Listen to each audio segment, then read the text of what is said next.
The bride who was afraid to descend. A woman paralyzed by terror. A stagecoach door that seemed more like a gate to hell. And a stranger whose patience would change everything. This is the story of Lilian Moore, who traveled 2,000 miles to marry a man she had never seen, only to freeze at the very last moment. What happened next would test whether courage is born from fearlessness or from taking one impossible step. Stay with me until the end, and comment with your city below so I can see just how far this story travels. The wheels of the stagecoach screeched against the Colorado dust, like the cry of something dying. Inside the cramped cabin, Lilian Moore pressed herself against the worn leather seat, her gloved fingers clenching the handle of her travel satchel, as if it were the only solid thing left in a world that was beginning to tilt dangerously on its axis. Through the small window, she could see it. Dust Valley. The town her future husband had described in his carefully measured letters. The place where her new life was supposed to begin. Except Lilian couldn't breathe. She couldn't move. She could barely remember why she'd ever thought this was a good idea. Dust Valley, last stop! The driver's voice boomed from above, followed by the groan of the brake lever. The coach swayed once, twice, then settled into an uncomfortable stillness that somehow felt more frightening than the motion. Lilian's heart hammered against her ribs.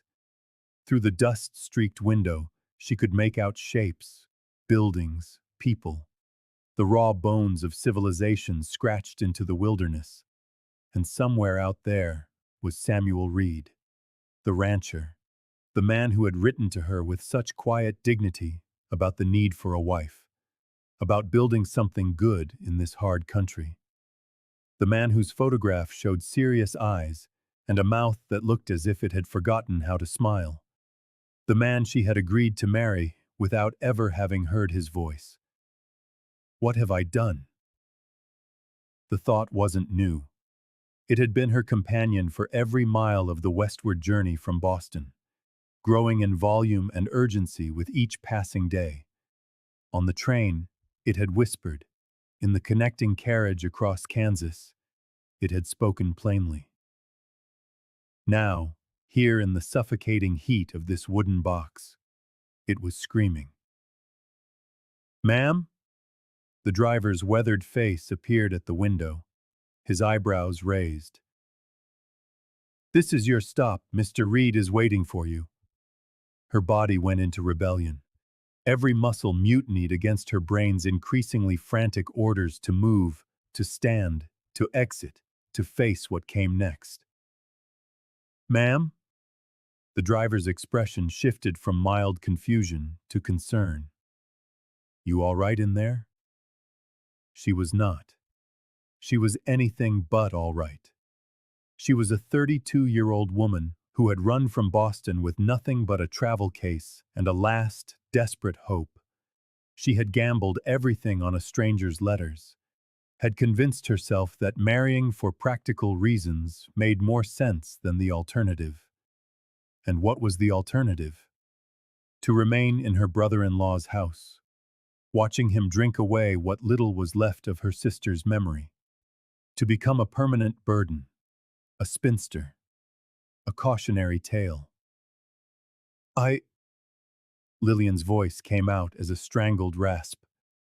"I need a moment."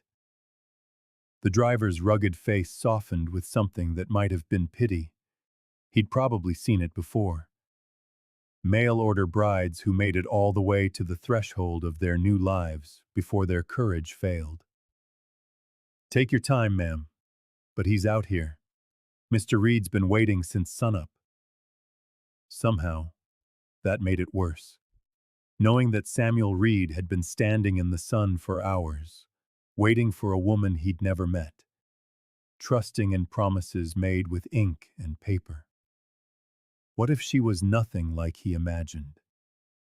What if the woman who wrote those careful, slightly dishonest letters, the woman who had made herself sound braver younger, more useful than she truly was.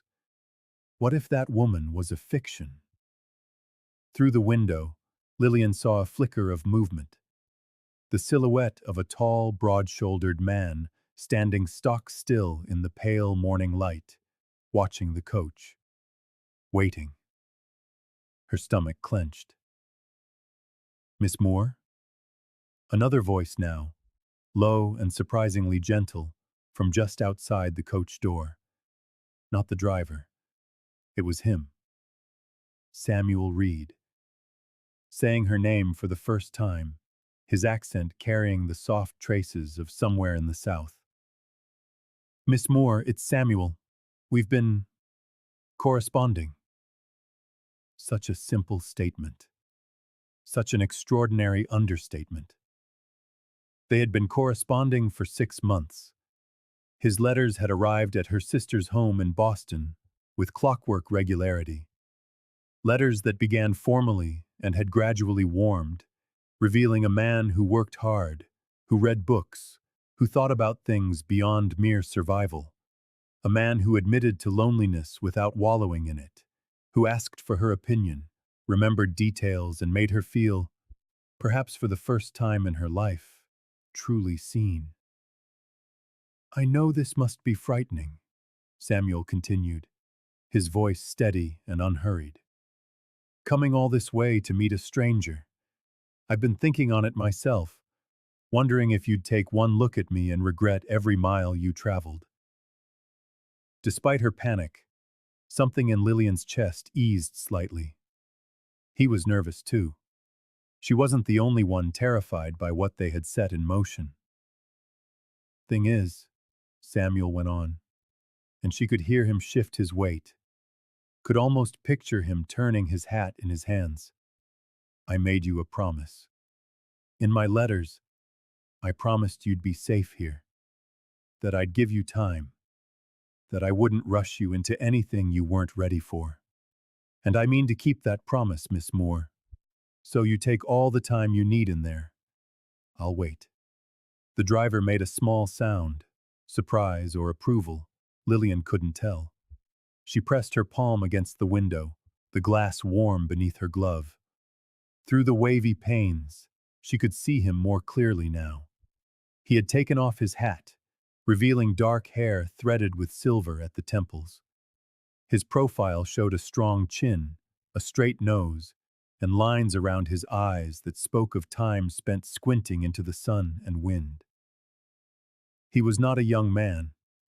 He was likely near her own age, but he held himself with the solid patience of a man who had learned some things can't be rushed.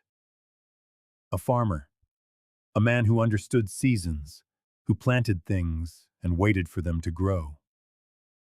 Mr. Reed? Lilian managed, her voice little more than a whisper. I apologize. I'm being foolish. No, ma'am. He turned to face the coach, and she saw his face fully for the first time.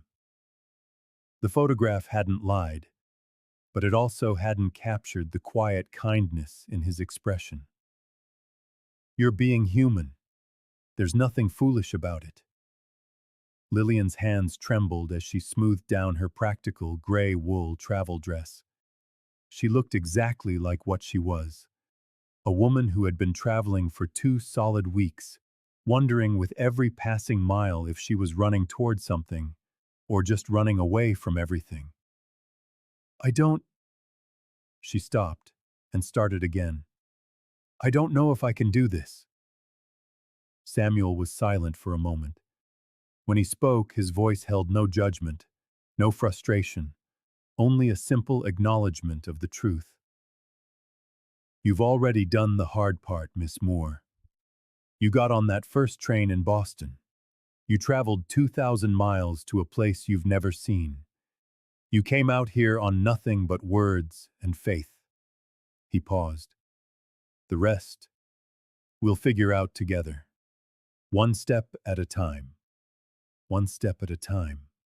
Such a small thing. Such an impossibly large thing. The coach door creaked open. The driver had hopped down and pulled the handle, flooding the dark interior with the bright glare of the Colorado sun. The light stung Lillian's eyes, but she couldn't look away. Samuel Reed had moved into view, and he was holding out his hand. Not grabbing, not demanding, just offering. His hand was large and calloused, scarred across the knuckles from work she could only imagine. A rancher's hand. A hand that had built things, mended things, coaxed life from a hard soil. "You don't have to decide everything right now," Samuel said softly, his dark gold-flecked eyes meeting hers with a startling directness. "You don't have to know if you'll marry me, or if you'll stay, or anything else. You just have to take this one step. Step out of the coach. Let me take you to a place where you can rest. Then we'll talk, just talk, that's all." Lillian looked at his hand, at the terror and the hope and the desperate need she had to believe that maybe, just maybe, she could be brave enough to choose something, instead of just running away. Behind him, Dust Valley lay spread out in the morning light. It was a raw, rugged place, so far from Boston it might as well have been another planet. But Samuel Reed's hand remained, steady and patient. Waiting. Lilian Moore took a breath that felt as though it might shatter her. Then, she reached out. When her trembling, gloved fingers touched his palm, she felt the warmth through the thin cotton, felt the sturdiness of his grip as he closed his hand gently around hers. "That's it," he murmured. "Just like that. Now, the next step." She stood on shaky legs. The coach door seemed impossibly high, the ground impossibly far. But Samuel was there, his hand firm around hers, his other hand reaching out to steady her elbow as she ducked through the opening. "I've got you," he said. "Take your time."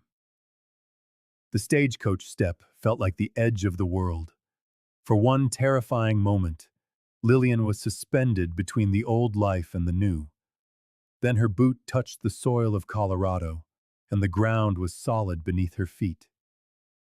She had done it. She was here. Samuel Reed let go of her elbow but kept hold of her hand, steadying her. Up close, he was taller than she'd expected, his presence more substantial. He smelled of soap and leather and the clean scent of open country. "Welcome to Dust Valley, Miss Moore," he said, the corner of his mouth lifting in something warmer than the serious expression in his photograph. "It isn't much, but it's home." Lillian tried to answer, but her throat closed. She became aware that people were watching, townspeople pausing to observe the arrival of Samuel Reed's mail-order bride. The attention made her skin prickle. Samuel must have sensed her discomfort, because he shifted his position slightly, creating a small barrier of privacy with his body. "Mrs. Harper runs a boarding house just down the street," he said. "I thought you might want to stay there for a spell, get settled, rest from your journey. She's a good woman, her rates are fair, and her cooking's the best in town." He was still holding her hand, she realized, still anchoring her to this moment. "Is that all right with you?" The kindness in his voice almost undid her. All her fears on the long journey, that he would be coarse, demanding, that he would expect an immediate wedding. None of it matched the gentle consideration of the man standing before her. He was offering her space, time, respect. "Yes," Lillian managed, the word coming out hoarse. "Thank you.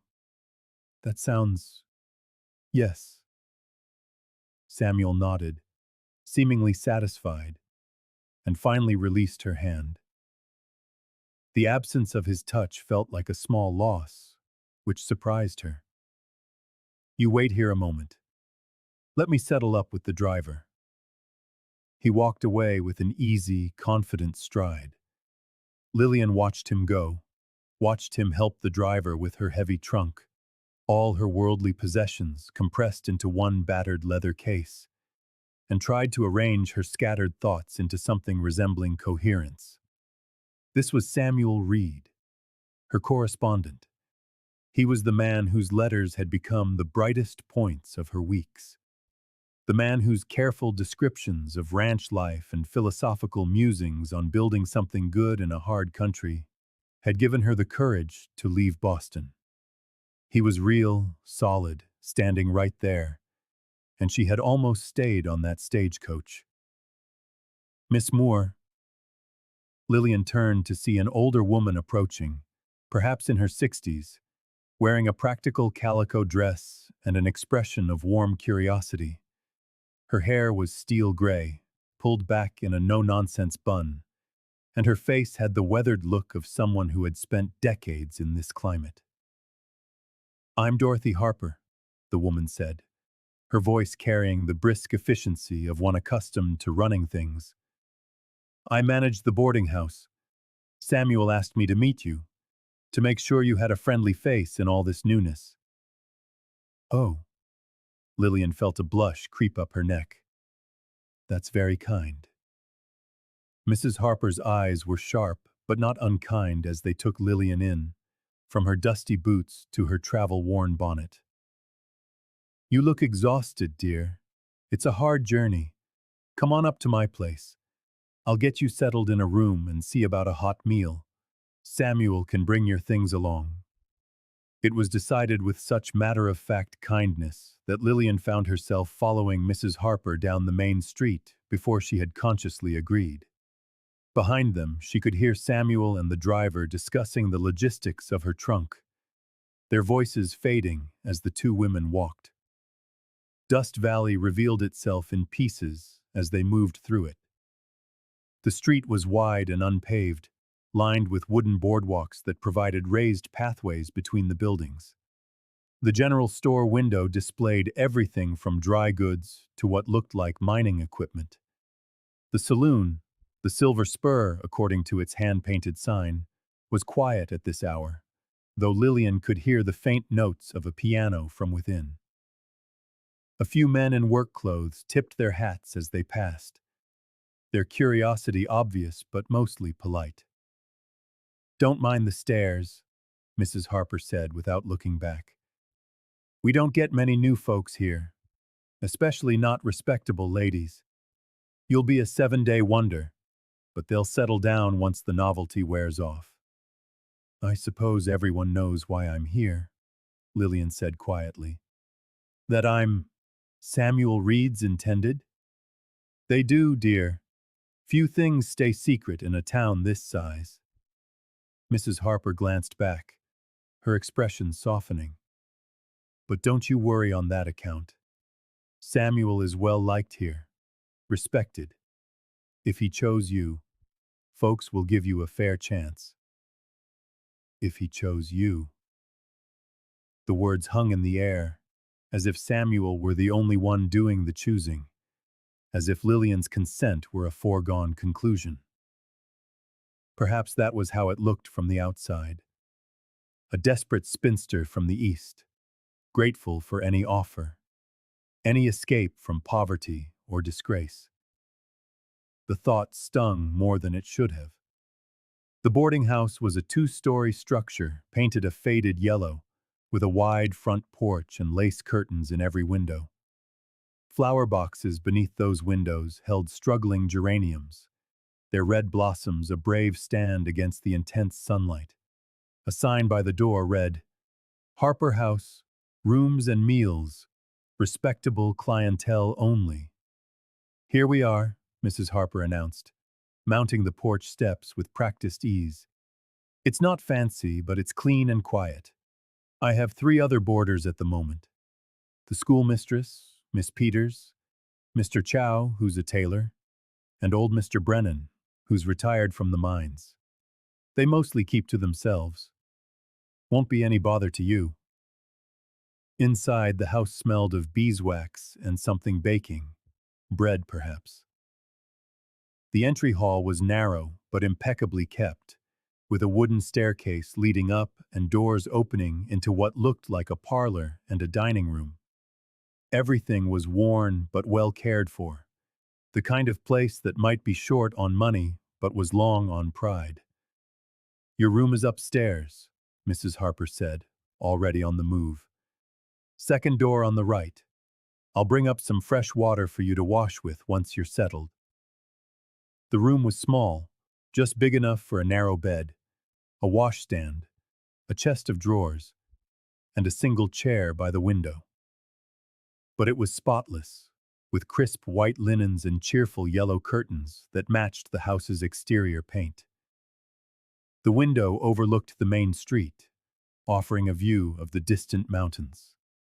"Meals are at 7, noon, and 6, Mrs. Harper said, moving through the room with efficient motions, checking that the water pitcher was full and the chamber pot was clean.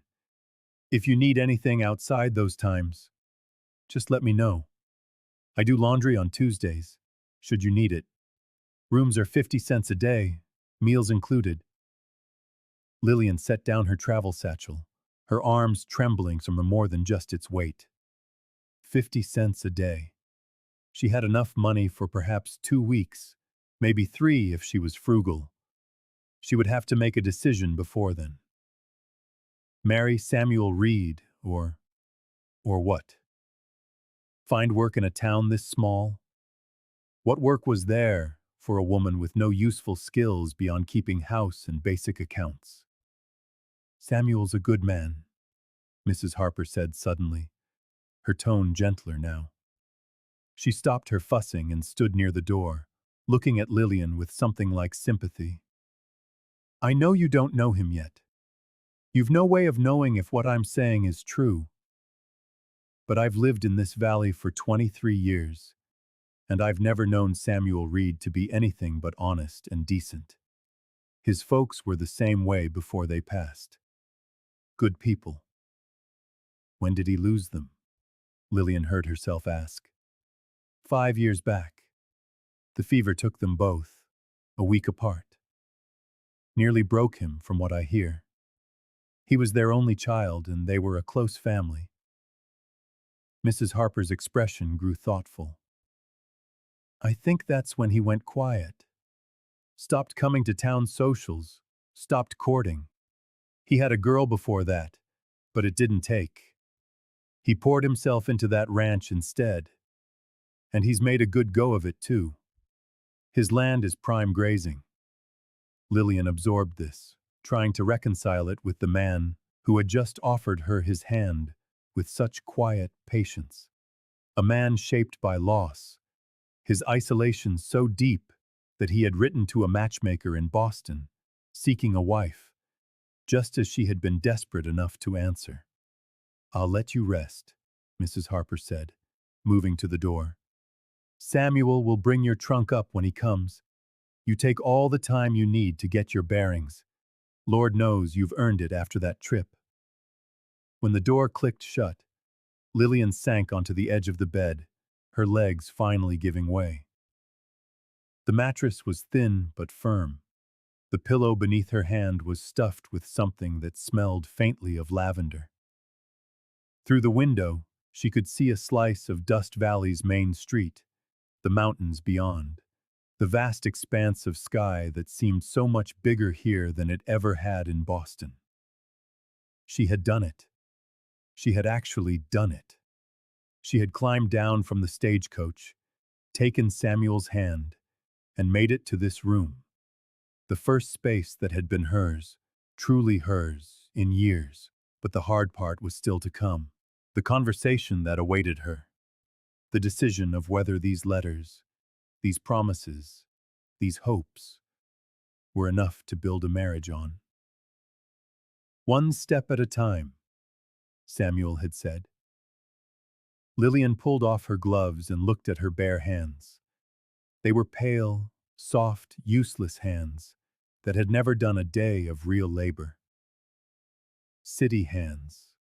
A lady's hands.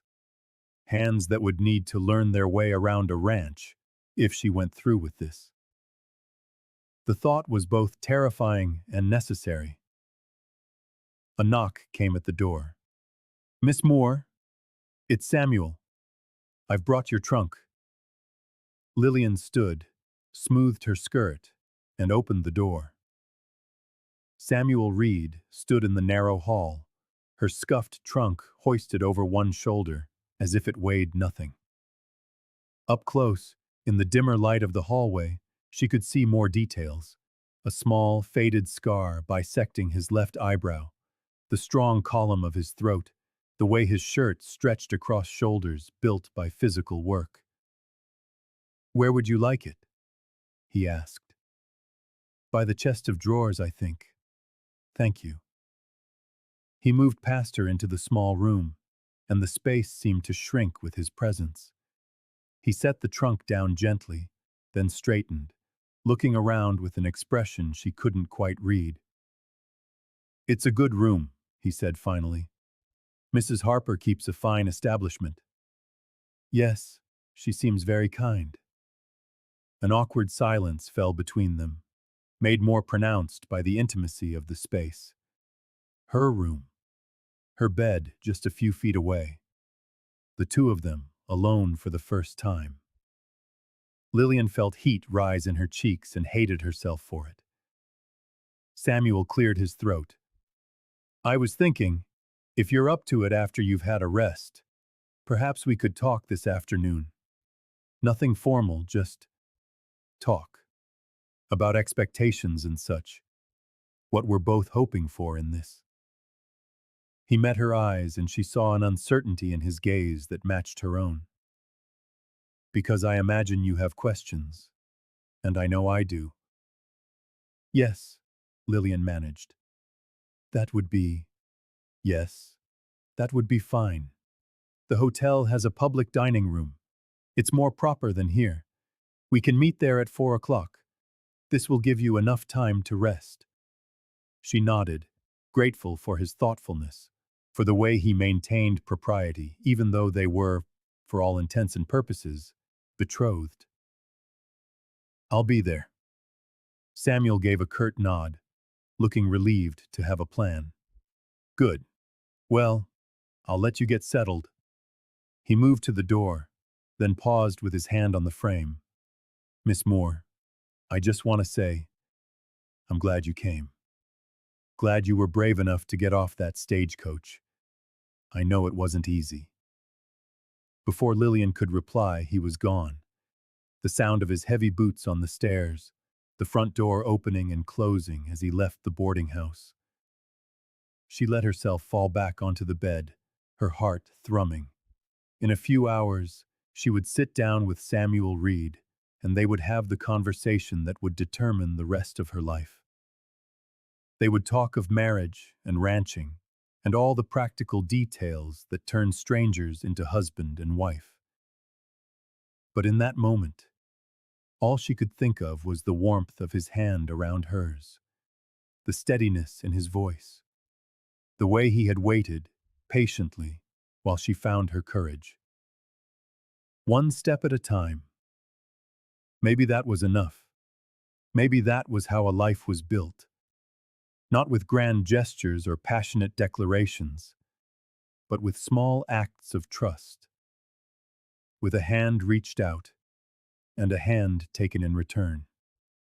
Lilian pulled the trunk closer and unlatched it. The familiar scent of her old life rose from the neatly packed contents. Everything she owned, everything she was, compressed into this single container.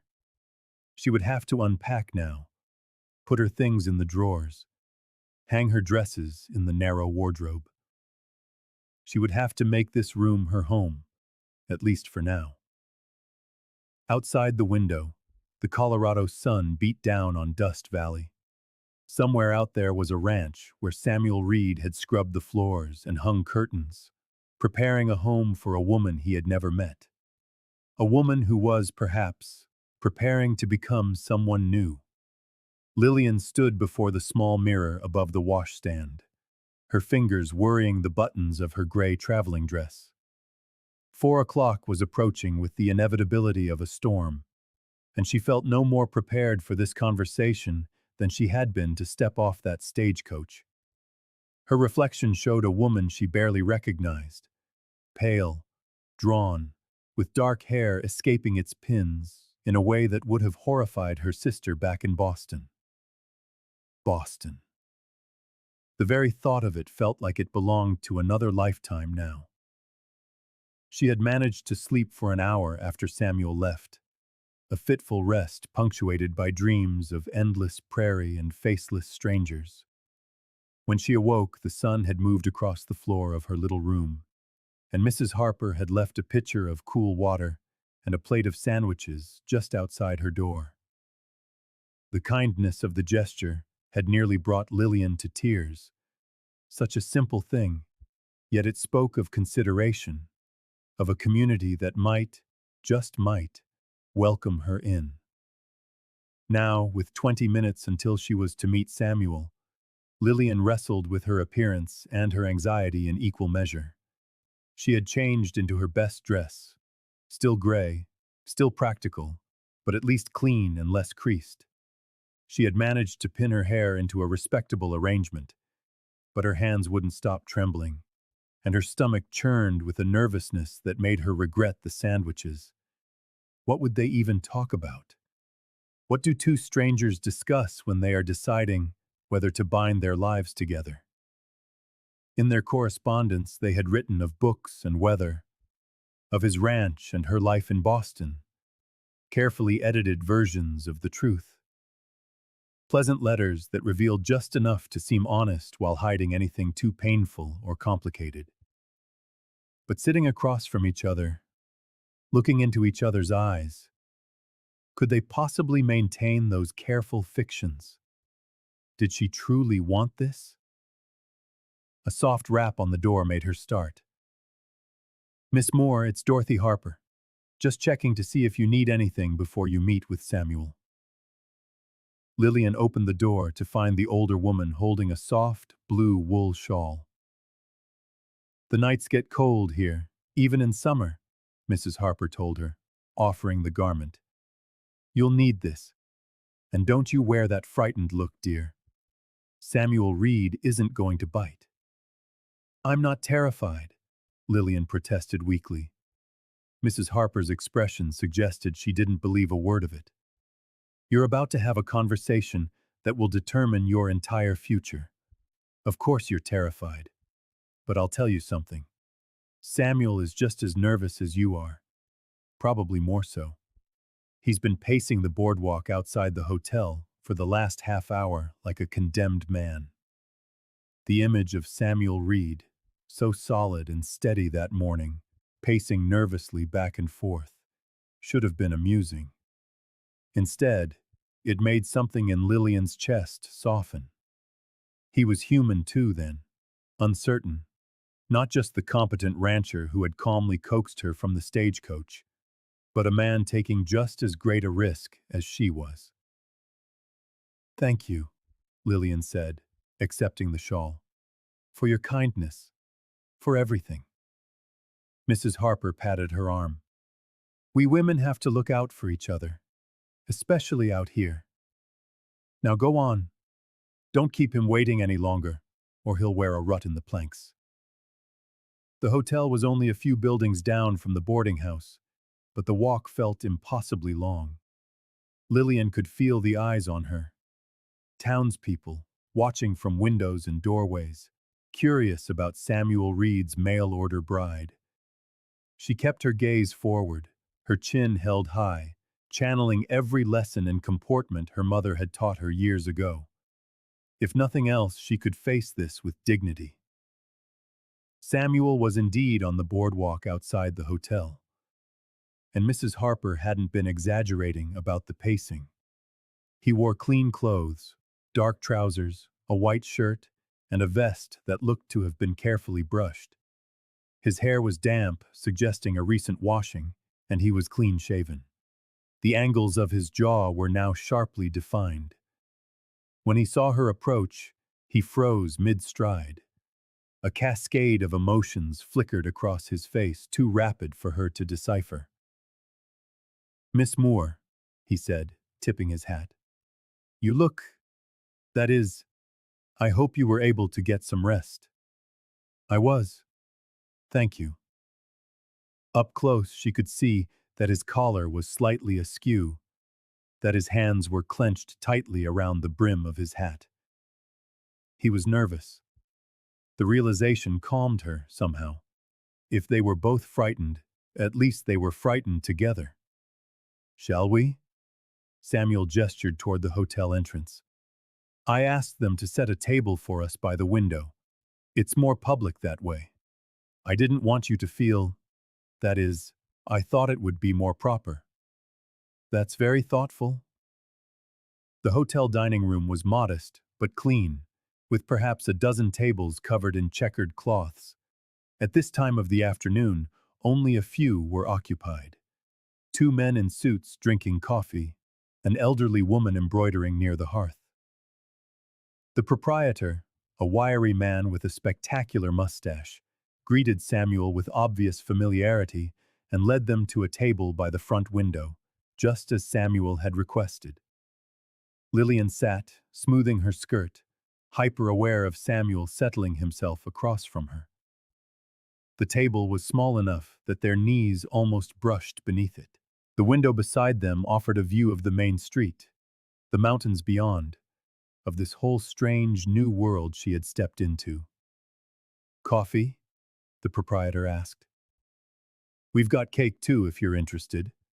My wife made it fresh this morning." "Coffee for me," Samuel said, then looked to Lilian. "Miss Moore? Tea if you have it. And yes, cake would be lovely." When the proprietor moved away, a silence fell between them. It wasn't quite comfortable, nor was it entirely strange, but heavy with all the things they needed to say and didn't know how to begin. Samuel's fingers drummed once on the table, then stilled, as if he'd consciously stopped himself. Lilian folded her hands in her lap, then unfolded them and folded them again. "This is awkward," Samuel said finally, and there was something almost rueful in his voice.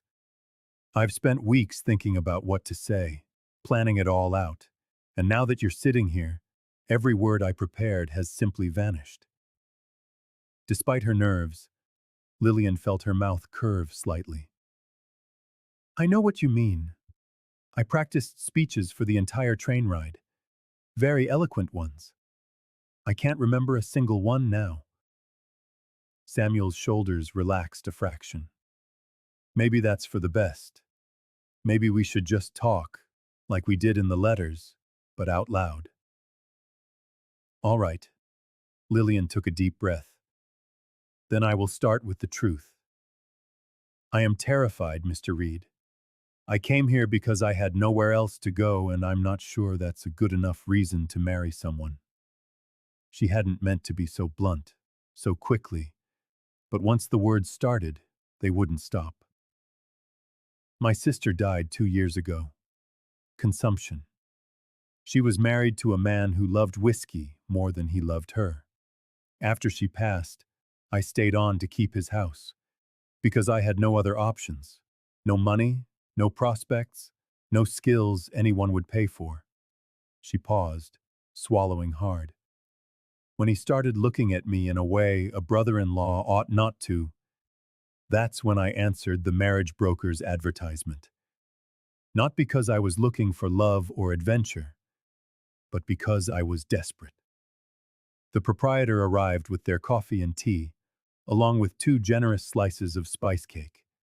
He seemed to sense the gravity of their conversation, because he set everything down quickly and retreated without his earlier chatter. Samuel was silent for a long moment, his steaming coffee untouched before him. When he spoke, his voice was measured. "Thank you for that honesty. It took courage." He picked up his cup, then set it down again without drinking. "Now it's my turn to be truthful. I'm not good at this, talking about feelings, the social things that come easy to some folks. My parents died 5 years ago, as Mrs. Harper probably told you. A fever took them both. And when they were gone, I realized I was alone in a way I'd never been before.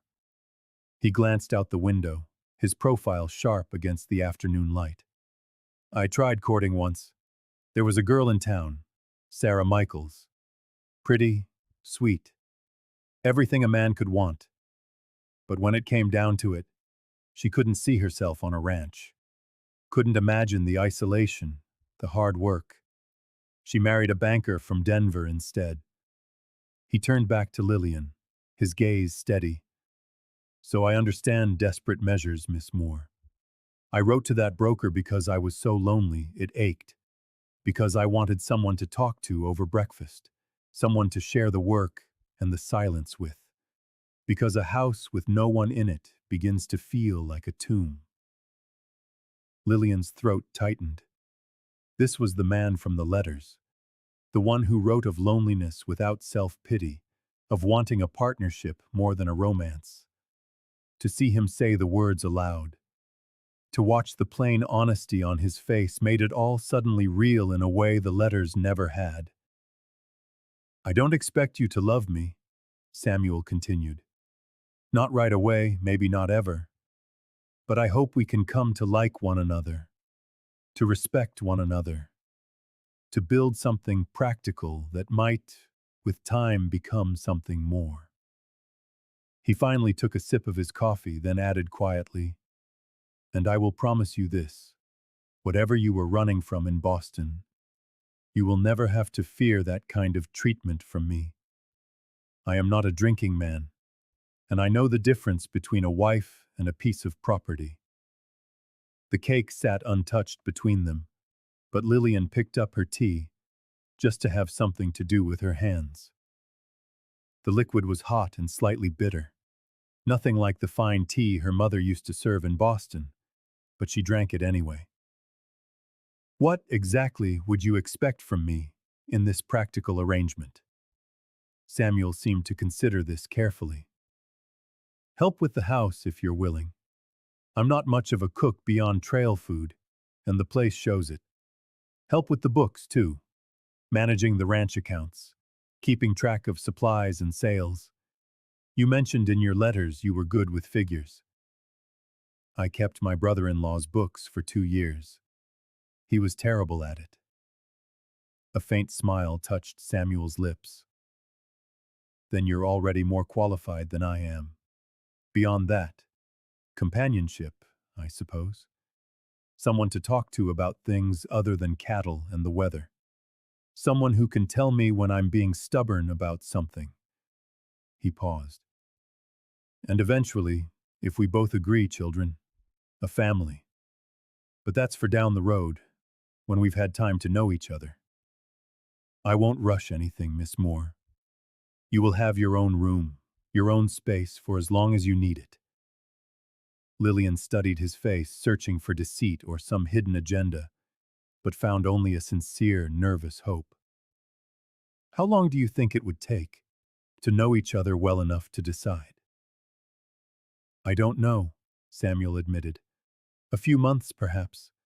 We can have a long engagement, if that would make you more comfortable. Give us time to see if we suit. He leaned forward slightly. I know this isn't romantic, Miss Moore. I know you probably imagined something different for your life.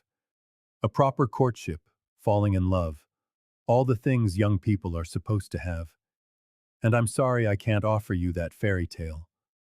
But what I can offer is honesty, patience, and a home where you will be valued. That's worth something, isn't it? It was worth something. In fact, it was worth a great deal more than she'd had in Boston. Certainly more than many women ever had. Yes, Lilian said softly. It's worth something. They sat in silence for a moment, and then Samuel seemed to remember the cake. You should eat.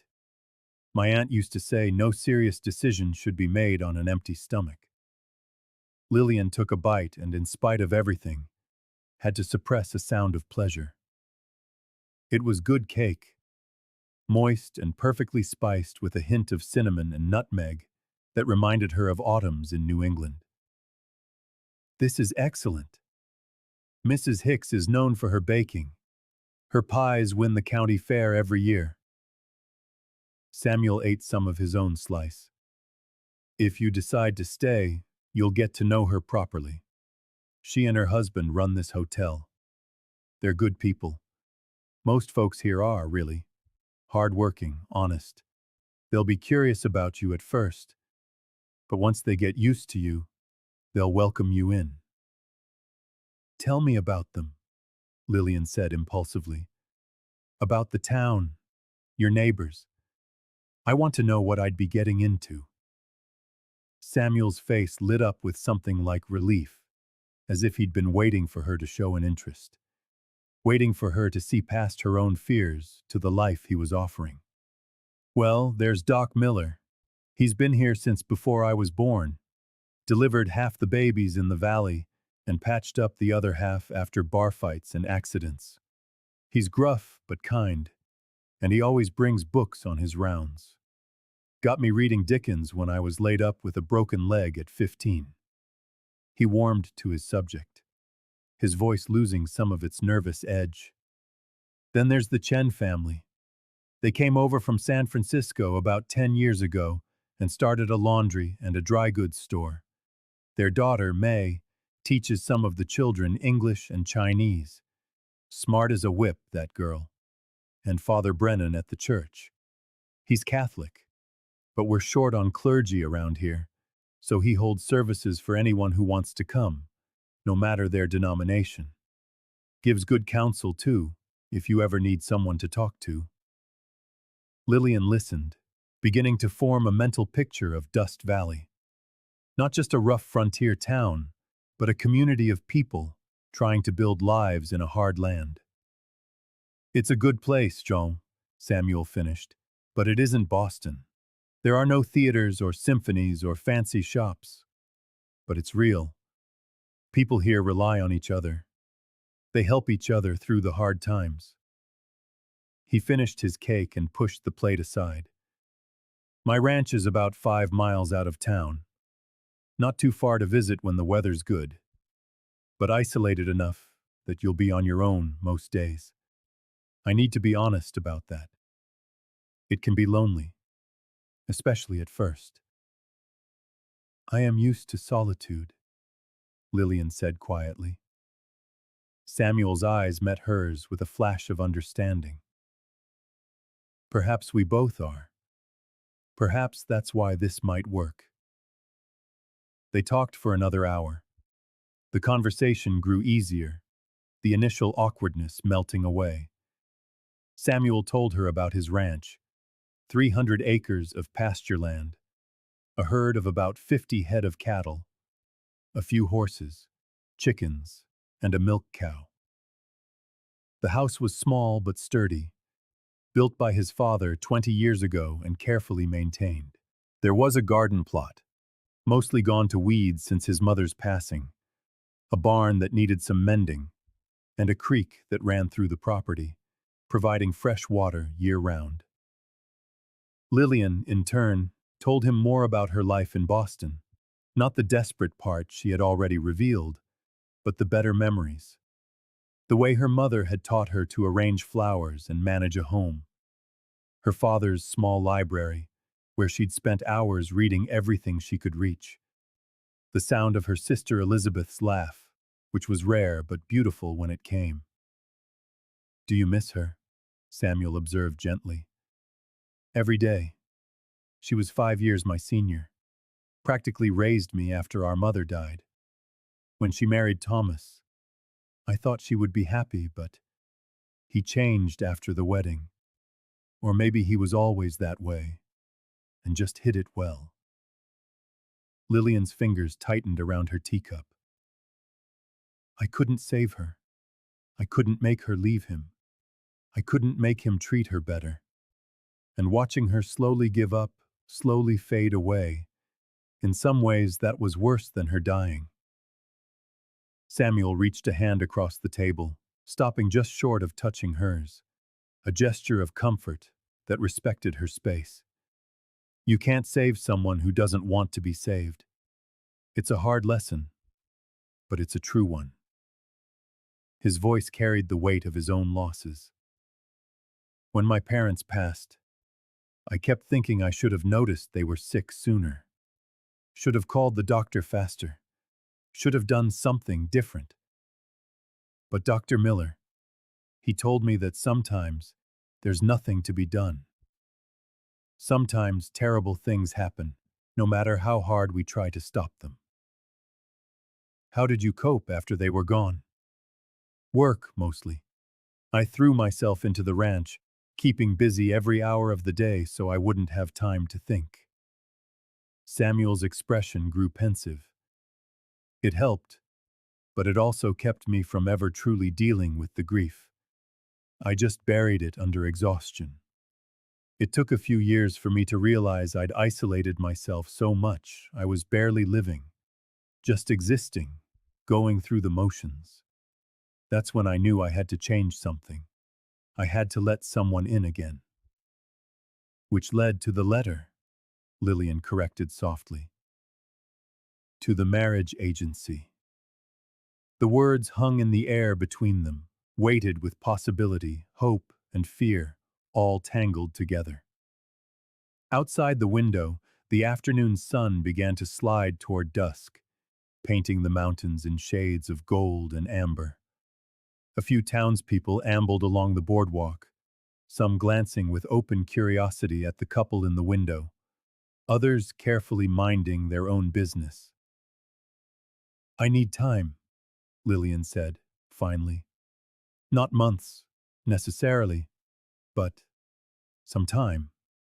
A few weeks, to see if I can picture this life. If I can picture myself here. Is that acceptable? More than acceptable. Samuel's relief was visible. Take all the time you need. In the meantime, would you like to see the ranch tomorrow? I can pick you up in the morning, show you the place, so you can get a feel for it. No pressure, just so you can make an informed decision. The idea of seeing the place Samuel called home, of walking through the spaces he'd described in his letters, sent a flutter through Lilian's chest. A nervous energy, part anxiety, part anticipation. Yes, she said. I would like that. Good. That's good. Samuel stood, reaching for his hat. I should let you get back to Mrs. Harper's. Get some rest. It's been a long day for you. He hesitated, then added, Thank you, Miss Moore, for being honest with me, for giving this a chance. I know it's a great deal to ask. Lilian rose as well, wrapping Mrs. Harper's shawl around her shoulders. You're taking the same risk I am, Mr. Reed. Inviting a stranger into your home, trusting in letters and hope. That takes courage, too. They walked out of the hotel together into the cooling evening air. The street was quieter now, the day winding down. Samuel escorted her back to the boarding house, keeping a respectful distance, yet close enough that their arms almost brushed. When they reached Mrs. Harper's porch, he stopped and turned to her. 10 o'clock tomorrow morning? He asked. I'll bring the wagon. I'll be ready. Samuel nodded, setting his hat on his head, then seemed to think better of it and took it off again. Miss Moore, Lilian, if I may, I just want you to know that whatever your decision, I will respect it. If you decide to stay, I'll do everything in my power to make you happy here. And if you decide this isn't right for you, I'll help you get wherever you need to go. You are not trapped by coming here. You will always have a choice. The generosity of that statement, the genuine care behind it, made Lilian's eyes sting with unexpected tears. Thank you, Samuel. That means more than you know.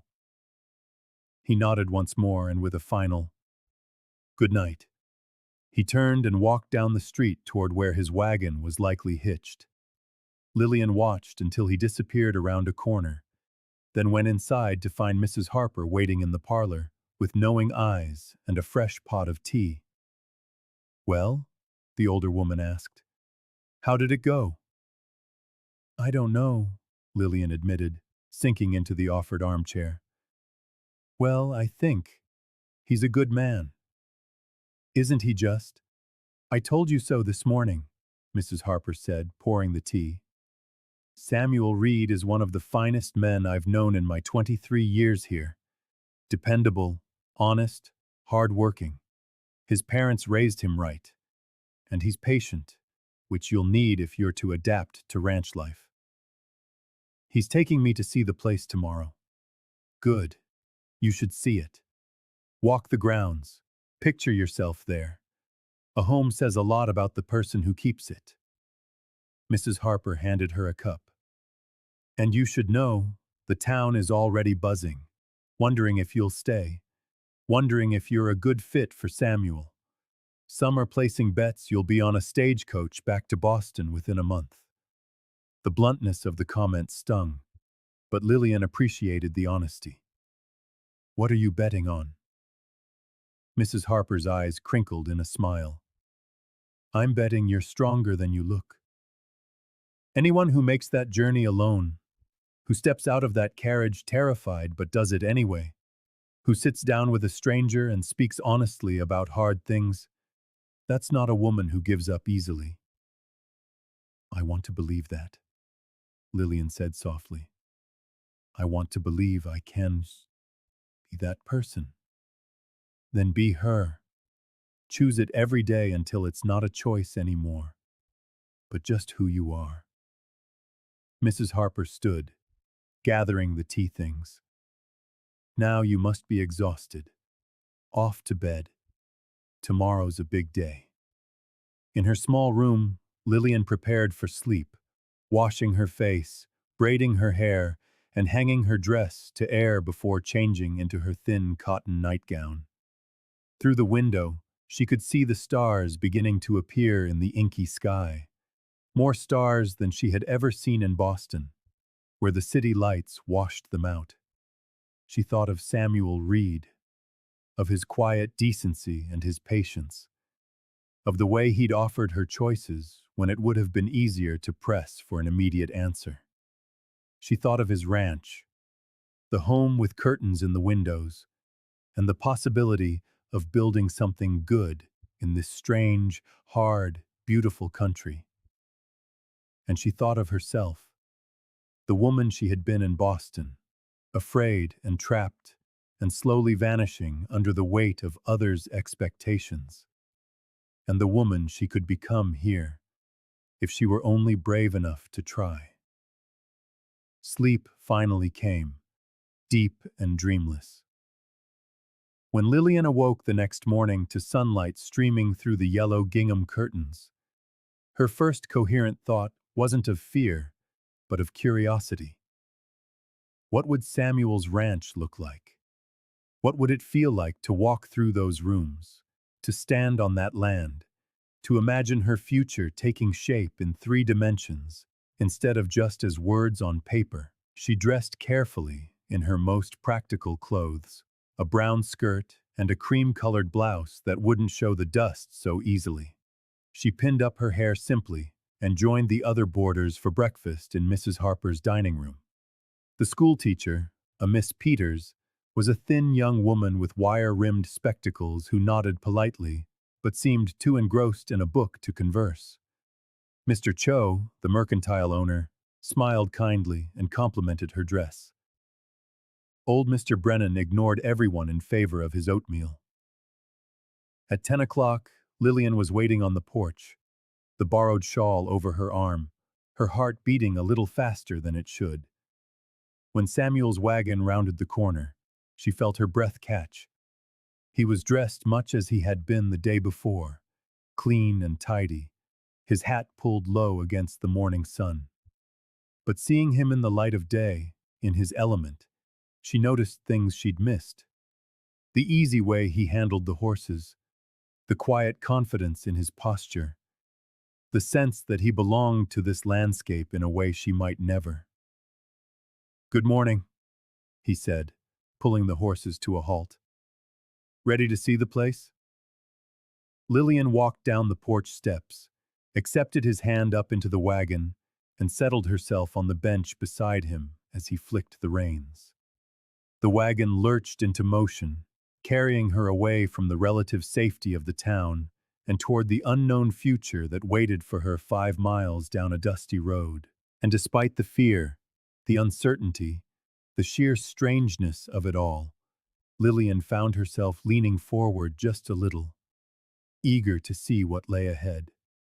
The wagon rattled down the main street of Dust Valley, past the general store where a woman was sweeping the boardwalk, past the church with its modest steeple reaching for the endless sky, and past the saloon, which was already emitting the faint, tinny sound of a piano being played far too early in the day.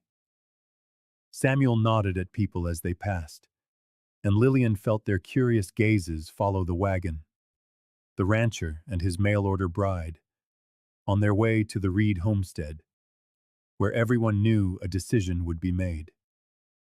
Once they left the town behind, the landscape opened up in a way that took Lilian's breath away. Rolling grasslands stretched out in every direction, golden in the morning light, dotted with clumps of sagebrush and the occasional stand of cottonwoods marking where water ran. The mountains loomed in the distance like sentinels, their peaks still capped with snow that looked impossibly white against the deep blue sky. The air smelled different here, clean and sharp, carrying notes of sage and earth, and something wild that had no name. "It's beautiful," Lilian said, breaking the comfortable silence that had settled between them. Samuel glanced at her, a pleased look on his face. "It grows on you. When I was a boy, I thought it was boring. Too much space, not enough happening. But after I went to Denver for a year to learn about ranching from my uncle, I couldn't wait to get back. All those buildings and people and noise. Felt like I couldn't draw a proper breath."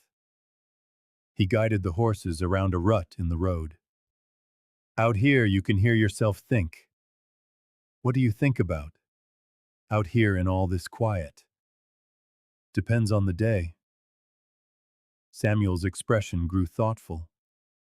"Sometimes it's practical things. Which pasture needs rotating? When to drive the cattle to market? Whether that section of fence will hold through the winter? Other times, it's bigger questions. What I'm doing with my life. If I'm living it in a way my parents would be proud of. If I'm going to spend the rest of my days talking to my horses because I'm too stubborn to let anyone else in." The honesty of it made Lilian's chest tighten. "You let me in. Through those letters." "Letters are easier," he said. "You can think about what to say. Cross out the parts that sound foolish. Present yourself the way you want to be seen." He shifted the reins to one hand. "Face to face. You get the whole truth. The awkward pauses, the words that come out wrong, the way a man's hands shake when he's nervous." Lilian looked at his hands, steady on the reins now, and remembered how they had trembled slightly when he'd offered one to help her from the stagecoach. "I think the whole truth is better than the edited version," she said. "Harder, but better." "That's a generous way of looking at it." They rode in silence for a while. The only sounds the creak of the wagon, the plod of the hooves, and the occasional cry of a hawk circling overhead. Lilian found herself relaxing into the rhythm of it, into the warmth of the sun on her face and the surprising comfort of Samuel's presence beside her. He wasn't chattering to fill the silence or forcing a conversation where she didn't want one to go. He simply drove, at ease with himself and the land around him, giving her the space to take it all in. There, Samuel said finally, pointing ahead, where a break in the rolling prairie revealed a cluster of buildings. That's home. Lilian leaned forward, her pulse quickening. The house was smaller than she'd imagined. A single-story structure of weathered wood with a covered porch running along the front. But even from a distance, she could see the care with which it was kept. The roof looked sound, the windows were intact, and the curtains he'd mentioned were visible. Simple white cotton, stirring slightly in the breeze. Behind the house stood a barn, larger than the house itself, which had been painted red at some point, though the color had faded to a soft, russet hue. A chicken coop, a small shed, and a corral completed the set of structures. But it was the land itself that captured Lilian's attention. The property sloped gently down to a line of trees that must have marked the creek Samuel had mentioned. Cattle grazed in the distance, dark shapes against the golden grass. And beyond it all, the mountains stood vigil, vast and ancient, utterly indifferent to human hopes and fears. "It's not much," Samuel said, and there was a vulnerability in his voice that hadn't been there before. "I know it's smaller than what you're probably used to in Boston, but it's solid. And there's room to grow, if things go well." "It's wonderful," Lilian said, and she meant it. The house might be small, but there was an honesty about it. Something real. It wasn't pretense or for show.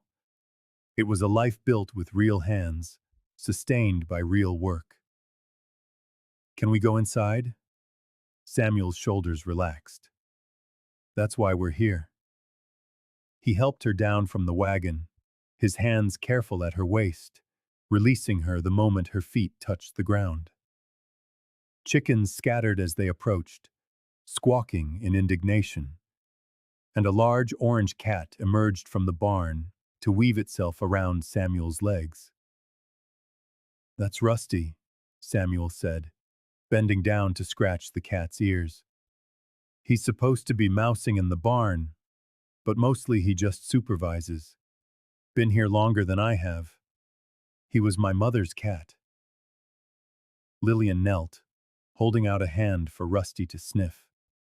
The cat regarded her with its impenetrable yellow eyes for a moment, then rubbed its head against her fingers in apparent approval. "I think he likes me. He's a good judge of character.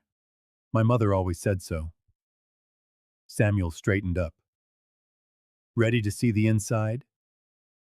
The porch steps were solid under Lilian's feet, and she took in the details as they climbed. A rocking chair, positioned to catch the afternoon sun. A few pots that had once held flowers, but were now just dry earth. A pair of work boots set neatly by the door.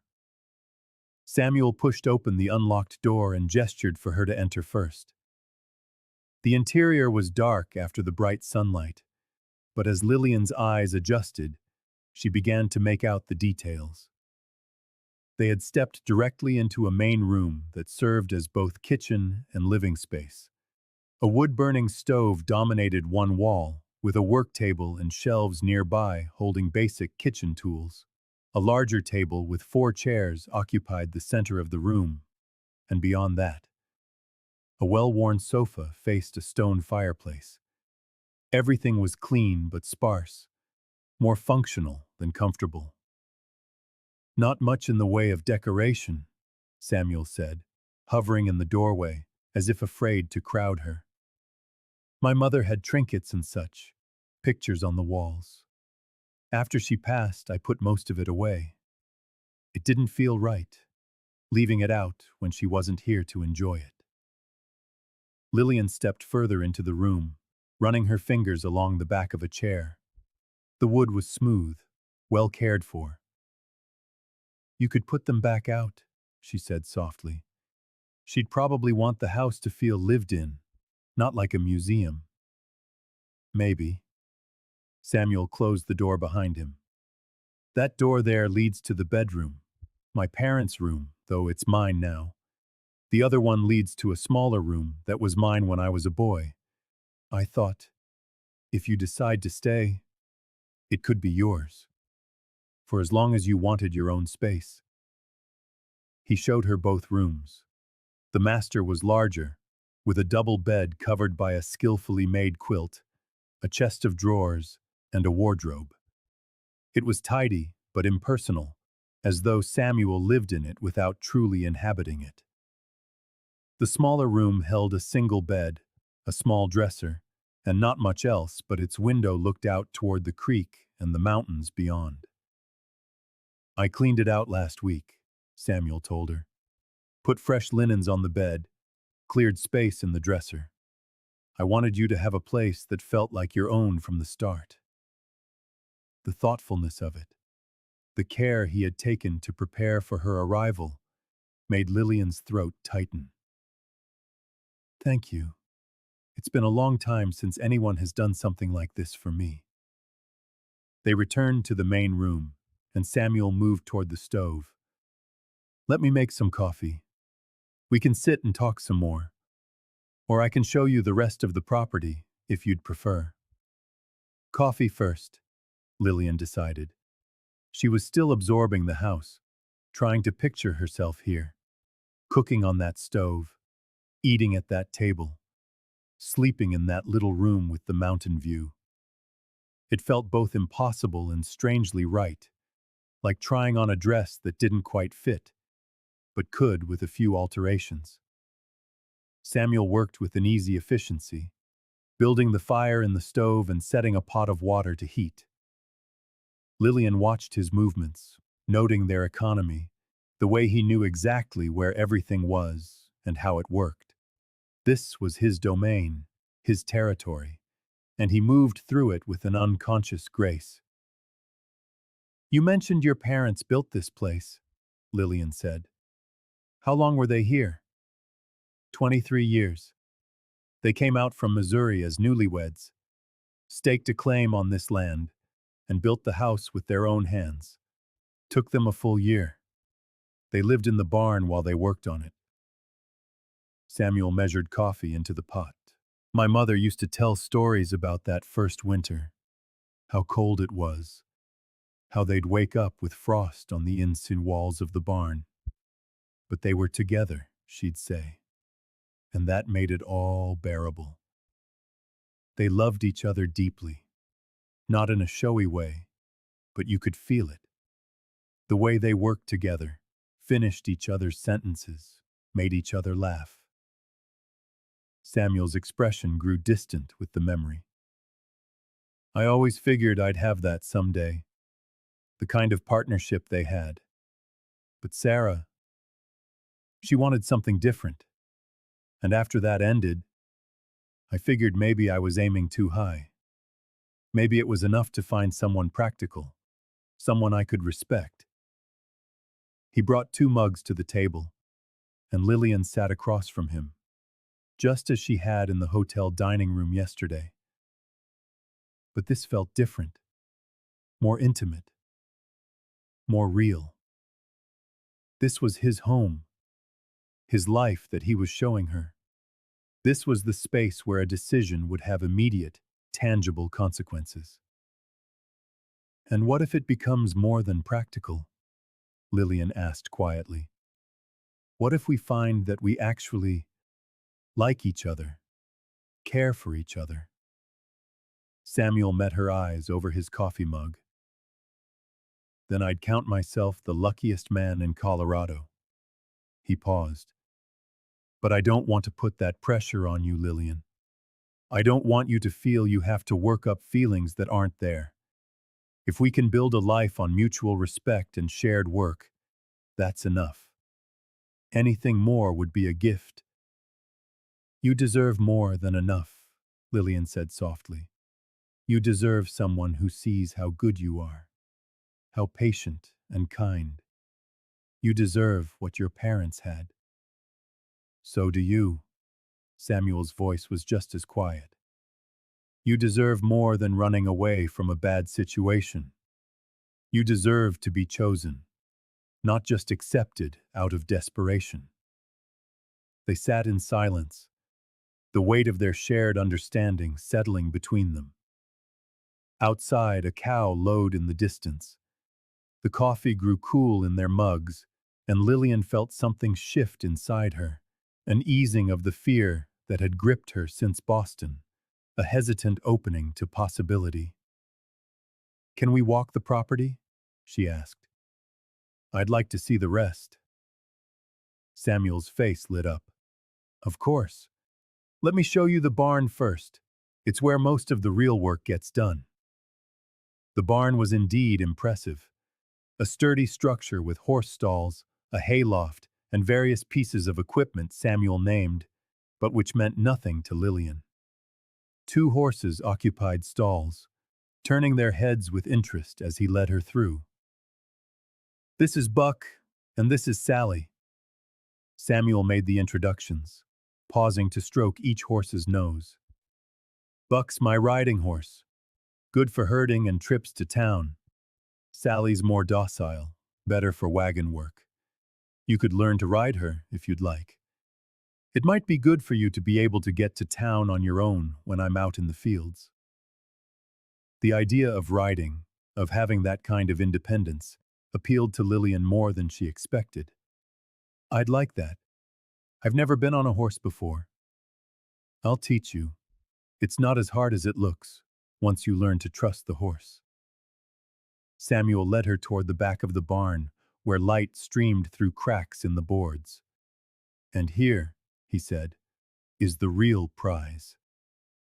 He pushed open a door and stepped aside, revealing a view that took Lilian's breath away. The land fell away to the creek he'd mentioned, but it wasn't just a creek. It was a silver ribbon of water, running through a corridor of cottonwoods, their leaves whispering in the breeze. The grass here was greener, more lush, and wildflowers she couldn't name dotted the banks with color. "This is why my father chose this spot," Samuel said, pride evident in his voice. "Year-round water, good grazing, shelter from the worst of the weather. In the summer, it's the prettiest place in the whole valley." They walked toward the water, Samuel pointing out features. The shallow crossing where the cattle could drink safely. The deeper pool where he sometimes fished. The flat rock where his mother used to love to sit and read. Lilian listened and watched. But more than that, she felt the peace of the place, the sense of something enduring and good. She felt the love Samuel had for it, the way he knew every rock and tree. And she felt something inside her respond to it. A part of her that had been holding its breath for years suddenly, finally, exhaled. At the creek's edge, Samuel bent to pick up a flat stone and, with a flick of his wrist, sent it skipping across the water. 3 hops before it sank. Used to spend hours doing this as a boy. Drove my father mad. I'd neglect all my chores to play in the creek. Lilian picked up a stone of her own, feeling its cool weight in her palm. "Teach me." He showed her how to hold it, the snap of the wrist, the angle you needed to get it just right. Her first 3 attempts plopped straight into the water without a single skip, and she laughed. A genuine laugh at her own ineptitude. Samuel laughed too, a warm, free sound. And Lilian realized it was the first time she had ever heard him truly laugh. It transformed his face, erasing the solemn lines and revealing the younger man he must have been, before loss and loneliness had left their mark. Her 4th stone skipped once before sinking. "There you go, you've got the knack for it," Samuel said, smiling. "Another month, and you'll be giving me lessons." They skipped stones for a while longer, the absurdity of 2 adults playing like children not lost on either of them. But somehow, the moment of lightness felt necessary after so much weight. It felt like a glimpse of what life here could be, Not just work and survival, but moments of simple joy. Eventually, they headed back toward the house, taking a different path that led them past the overgrown vegetable garden Samuel had mentioned. Stakes and twine marked where orderly rows had once been. But now weeds had claimed the space, though Lilian could just make out the struggling forms of tomato plants and what might have been beans. "My mother's pride and joy," Samuel said, a sad note in his voice. "She could grow anything. After she died, I tried to keep it up, but I don't have her gift. Everything I plant either drowns or dries up." Lilian knelt, pushing aside a tangle of weeds to reveal a patch of herbs. Mint, she thought, and possibly sage. Still alive despite the neglect, growing stubbornly. They just needed tending, someone who understood them. She looked up at Samuel. "I used to help my mother with her garden back in Boston. I'm no expert, but I know the basics. I could bring this back to life, if you'd like." "I would," Samuel said, his voice thick with an emotion she couldn't quite name. Lilian stood, brushing the dirt from her skirt. "I'd like that. I'd like to grow things again. I'd forgotten how good it feels to put a seed in the ground and watch life come from it." Samuel's expression shifted through surprise, hope, and something that might have been the beginning of affection. "Then it's yours. Do what you want with it. I'll help with the heavy work, but the planning and planting, that's all you."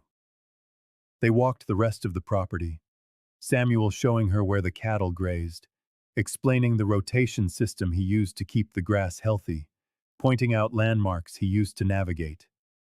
Lilian took it all in, asking questions, trying to understand the rhythm of life on the ranch. It was overwhelming in its complexity, but also fascinating. This wasn't the abstract romance of the West from dime novels. This was real work, real challenges, and real satisfaction when things went right. By the time they returned to the house, the sun was high overhead, and Lilian's stomach reminded her they had missed lunch. Samuel must have noticed, because he offered to make sandwiches, and they ate them on the front porch, watching Rusty stalk something in the tall grass. "What are you thinking?" Samuel asked after they had eaten in a comfortable silence. Lilian considered the question carefully. "I'm thinking this is a beautiful place. I'm thinking you've built something good here, something worth being a part of. I'm thinking," she paused, gathering her courage, "I'm thinking that I could be happy here. If you'll be patient with me while I learn. If you don't mind that I'll make mistakes. Everyone does. It's how we learn." Samuel set his plate aside. "I need to be honest with you about something, Lilian. I told you this began as letters and duty, a practical arrangement, and that's true. But sitting here with you now, watching the way you lit up when you spoke of the garden, hearing the sound of your laughter by the creek, I need you to know that this isn't just practical for me anymore." Lilian's heart beat faster. "What is it then?" "It's hope. Real hope for the first time in years. Hope that maybe I won't spend the rest of my life alone. Hope that this house might hear laughter again. That it might feel like a home instead of just the place where I sleep." He turned to face her fully. "I know it's too soon to call this anything more. We've only just met, really. But I want you to know that I see in you, Lilian Moore, not just a solution to my loneliness, but someone I truly want to know. Someone I could—" He trailed off, as if rethinking what he was about to say. "Someone you could what?" Lilian asked, her voice barely a whisper. Samuel held her gaze, and in his eyes she saw vulnerability and courage at war with each other. "Someone I could love, with time, with a chance. The words hung in the air between them, enormous, frightening, and wonderful. Lillian's first instinct was to pull back, to shield herself from the possibility of pain. But as she looked at Samuel's open, honest face, at the home he had prepared for her, at the life he was offering, not perfect, not easy, but real and solid and good, she found herself leaning toward courage instead of fear. "I think," she said slowly, "that I could love you too. I don't yet. I can't. We barely know each other. But I feel something, a beginning, the seed of something, perhaps, that could grow into the real thing." Samuel let out a breath he seemed to have been holding. "That's enough. It's more than enough." They sat together on the porch as the afternoon wore on, talking of smaller things now that the biggest truth had been spoken. Samuel told her about the neighbors. The nearest farm was 3 miles to the east, owned by the Johnsons, a family with 5 children who might appreciate Lillian's company. There was a small school in town that was always looking for help with teaching. The circuit preacher came through once a month to hold services. Lillian told him of her hopes for the garden, of the books she'd brought in her trunk, of her fear of cattle but her willingness to learn. They discussed practical matters, how much money she had left, whether she should keep her room at Mrs. Harper's or move to the farm sooner, and what sort of an engagement period would be proper. The reverend who comes through, his name is Father Brennan. He's the one I mentioned. He usually suggests a minimum of a 1-month engagement, Samuel said. It gives couples time to get to know one another, to be certain. But we can make it longer if you like. 2 months, 3, whatever you need. A month feels both too short and too long, Lillian admitted. Too short to truly know someone. Too long when every day at Mrs. Harper's costs money I can't spare. Then you'll let me pay for the room, Samuel said at once. It's not a burden or a loan. Consider it an investment in our future. I want you to have the time to be sure, without worrying about finances. That's generous, but I couldn't. I'm serious, Lillian. I'm not trying to buy your consent or put you in my debt. I'm trying to give you the space to choose freely. He stood, stretching his legs. It's getting late. I should get you back to town before Mrs. Harper starts to worry. The ride back was quieter than the ride out, but the silence felt different now, full of possibility rather than awkward uncertainty. Lillian found herself watching Samuel's profile, the way his hands held the reins, the set of his shoulders.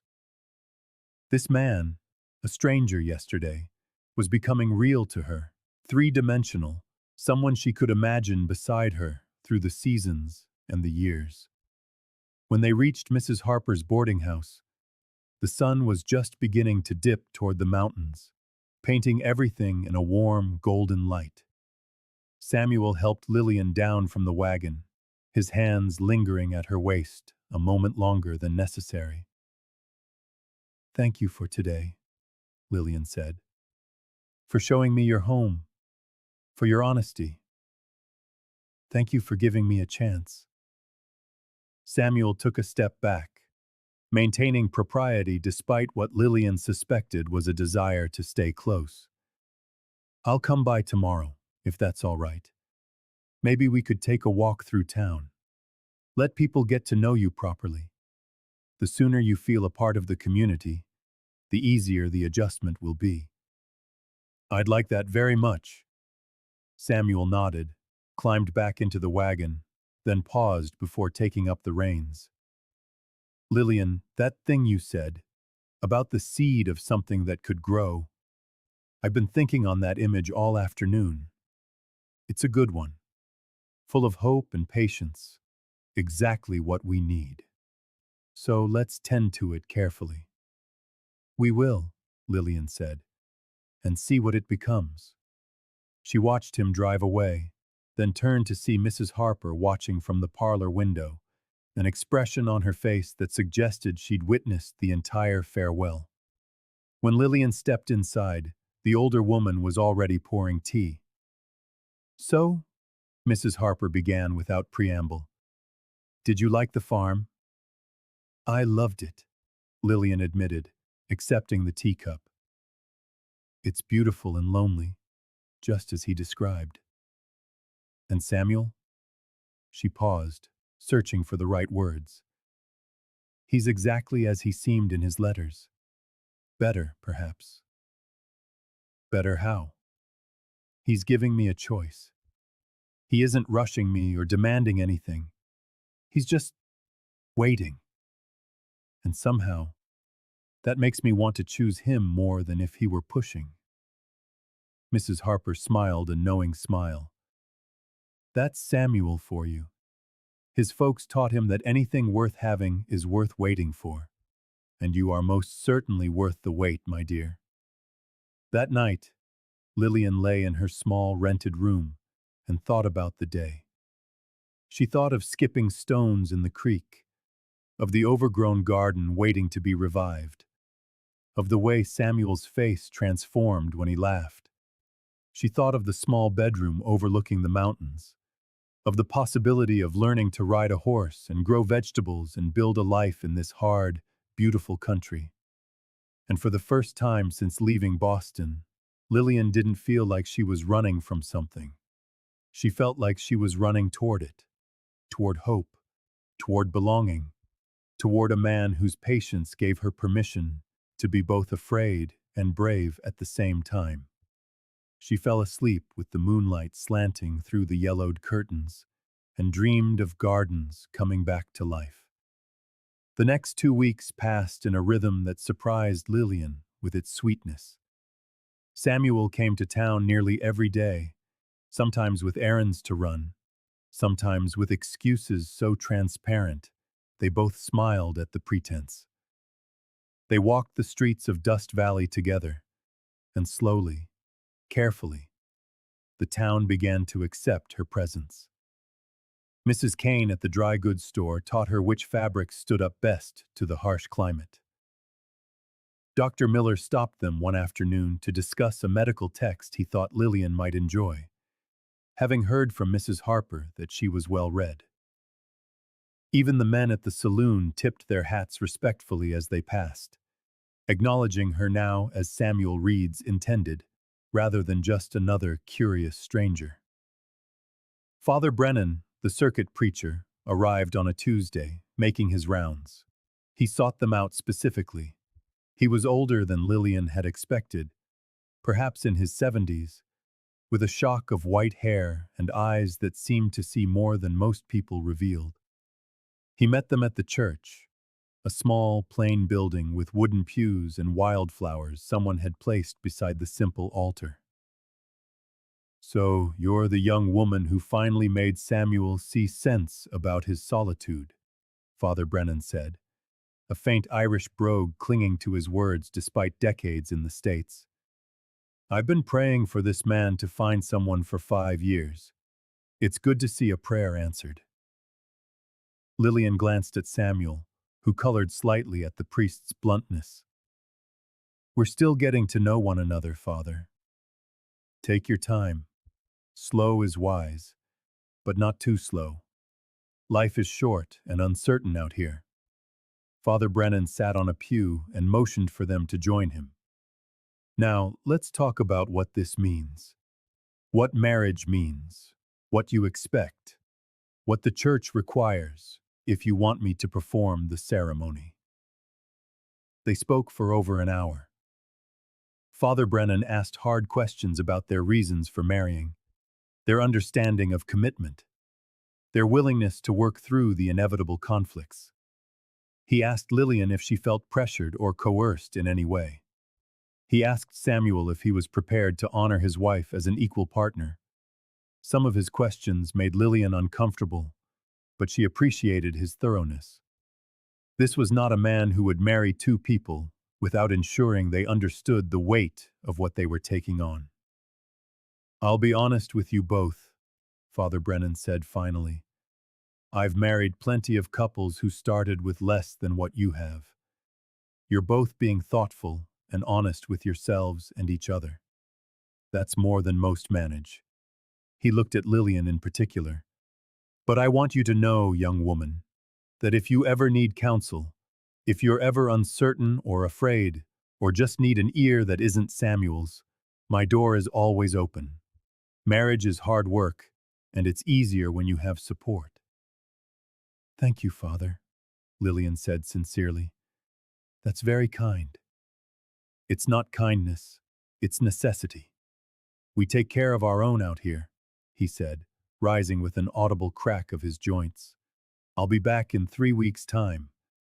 If you're both still certain, then we'll have the wedding. It will be a simple service, but I'll make it proper and meaningful. In the meantime, I suggest you spend your time doing ordinary things. Don't just court one another. Work together. See how you fare when things are difficult, not just when you're on your best behavior. Samuel took that advice to heart. The very next day, he arrived at Mrs. Harper's with a request. I need to mend a fence on the east pasture. It's not exciting work, but I thought you might like to come along, see what a normal day's labor looks like. Lilian agreed at once. She changed into her most practical clothes and borrowed a wide-brimmed hat from Mrs. Harper to shield her from the sun. The fence mending was exactly as unglamorous as Samuel had suggested. It was hot, repetitive work involving wooden posts, wire, and tools Lilian barely understood.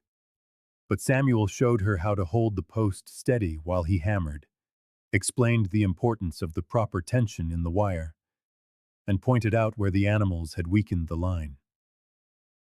Cattle aren't smart, but they're persistent, he said, wrestling with a particularly stubborn post. They'll push at a weak spot until it gives.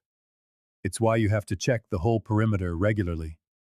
Fix small problems before they become big ones. Is that a metaphor? Lilian asked, amused. Samuel paused, then smiled. Maybe. It's probably good advice for a marriage too, now that you mention it. They worked through the morning, stopping only when Samuel declared the horses and themselves in need of a rest. He'd packed food in his saddlebag, bread, cheese, apples, and a canteen of water. They sat in the shade of a lone cottonwood tree, and Lilian found herself watching Samuel as he ate. His shirt was damp with sweat. His hands were grimy from the work, and there was a smudge of dirt on his chin he didn't seem to notice. He looked nothing like the gentleman she had known in Boston, with their soft hands and clean collars and lives built on inherited money rather than physical toil. She liked him more this way, real, solid, unashamed of honest labor. What is it? Samuel asked, catching her gaze. Nothing. I was just thinking that you're a good teacher, a patient one. I had to be patient learning most of this myself after my father passed. Turns out, patience comes easier when you don't have a choice. He took a long drink of water and offered the canteen to Lilian. How are your hands? You're not used to this kind of work, I imagine. Lilian examined her palms, which were already showing the telltale signs of blisters despite the gloves Samuel had insisted she wear. They'll toughen up. They will. Everything does, eventually. His voice was gentle. But that doesn't mean it doesn't hurt while it's happening. If you need to stop, you tell me. There's no shame in building up calluses gradually. But Lilian didn't want to stop. She didn't want Samuel to think she was weak, incapable. Another Sarah who would look at ranch life and decide it was too hard. So she worked through the afternoon, helping with the fence, until Samuel finally declared it done and they could head back to town. She was exhausted by the time they reached Mrs. Harper's, every muscle aching in a way she'd never felt before. Samuel helped her down from the wagon, his hands steadying her when her legs trembled. You did good work today, he said. his voice low. Really good. I know it probably doesn't seem like much, mending a fence, so, Samuel said, his voice earnest. But it's important. It keeps the livestock safe, prevents loss. You helped with something that matters. The praise warmed her more than it should have. Can I come back when you have other work days? Samuel's face lit up. I'd love that. I'd love that very much. Mrs. Harper took one look at Lilian when she returned and immediately drew a bath, insisting she soak her aching muscles and blistered hands. Later, over dinner with the other boarders, the schoolteacher, a Miss Peters, commented on Lilian's sunburnt nose and work-roughened appearance. So, you're truly going through with this? Miss Peters asked. Marrying into the ranching life? I think so, yes. It's hard work, harder than most people imagine. Miss Peters's voice wasn't unkind, merely factual. I teach the ranch children, the ones whose families live too far out to come to town regularly. I see what this life does to people. The isolation, the endless work, the way the weather and the land make every day a challenge. But you also see the families that thrive, Mrs. Harper interjected firmly. The ones who make a go of it, who build a good life out here. Don't discourage the girl. I'm not discouraging, I'm being honest. Miss Peters turned back to Lilian. But if you're willing to work hard, if you're willing to learn, you'll do fine. Samuel Reed is a good man, better than most I've met out here. That night, soothing her blistered hands with a salve Mrs. Harper had given her, Lilian thought about what Miss Peters had said. The isolation, the endless work, the challenges. It was all true, she was sure of it. But what the school teacher hadn't mentioned was the satisfaction she'd felt helping to repair that fence. The way Samuel's praise had made her feel valued. The sense that she was building something real, instead of just existing on the fringes of someone else's life. The days continued to pass, each one bringing new experiences. Samuel took her to meet the Johnson family at the neighboring ranch, where Lilian was immediately enfolded by Mrs. Johnson, a cheerful, bustling woman who always had a flower tucked into her apron, and her 5 children, who ranged in age from 3 to 14. The children were curious and surprisingly welcoming. The younger ones showed Lilian their collection of interesting rocks, while the older ones peppered her with questions about Boston. Do you miss the city? Asked 14-year-old Emma, her eyes dreamy with imagination. All the people and shops and the bustle? Lilian considered the question honestly. I miss certain things sometimes. Good bookshops, plays, the convenience of having everything nearby. But I don't miss the crowds or the noise or the feeling of being anonymous in a sea of faces. Samuel's spread is right isolated, said Mr. Johnson, joining the conversation. He was a weathered man with kind eyes and strong opinions. Even more than ours. You'll be on your own a good deal, while he's out in the fields. Some women find that hard. Some women thrive on it, Mrs. Johnson countered, shooting her husband a meaningful look. Don't you go projecting your assumptions, Henry. Let the girl find out for herself what she likes. But the warning had been issued, added to the growing list of cautions that well-meaning people kept offering. The isolation, the loneliness, the hardship. As if Lilian hadn't already considered these things, hadn't already weighed them against the alternative of returning to Boston with nothing and no one. Samuel must have sensed her growing anxiety, because a few days later, he arrived with a different sort of invitation. There's a dance this Saturday at the town hall. Nothing fancy, just local folks getting together to socialize and forget about work for an evening. I thought you might like to meet more people, in a setting that's less about sizing you up as a rancher's wife and more about just having fun. Lilian hadn't been to a dance in years. The thought of it sent a flutter of nerves through her chest. But something else, too. Anticipation. I don't have anything proper to wear. It's not that kind of dance. Wear whatever makes you feel comfortable. Half the women will be in their day dresses, and no one will give it a second thought. He paused. But if you wanted to get something new, Mrs. Chan has some pretty fabrics. I'd be happy to. No, Lilian interrupted gently. You've been more than generous with my board at Mrs. Harper's. I won't have you buying me dresses, too. I'll make do with what I have. But Mrs. Harper had other ideas. That evening, she appeared in Lilian's room with a dress over her arm. It was made of a deep blue cotton, with tiny white flowers embroidered along the neckline. This was my daughter's, she said softly.